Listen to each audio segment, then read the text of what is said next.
জানি না, auto already ব্যাটারির পানি ঢুকে এখন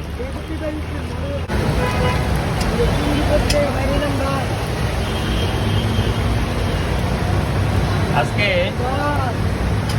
কোন বিপদ আছে বুঝতেছি না। এটা হচ্ছে মিরপুর 10, মিরপুর 10-এর এই অবস্থা। অলরেডি ঘোরালির হাঁটুর উপরে পর্যন্ত ময়লা পানি ঢুকে গেছে। কি একটা মহা সমুদ্র, মহা মুসিবত। This is life.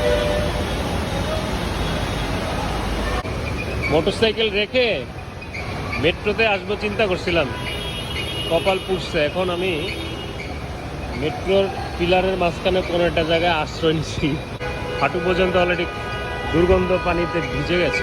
এই বিভিন্ন গাড়ি ধাক্কা মেরে পানি দেয়, দাঁড়াইলেও এখানে পানি চলে আসে।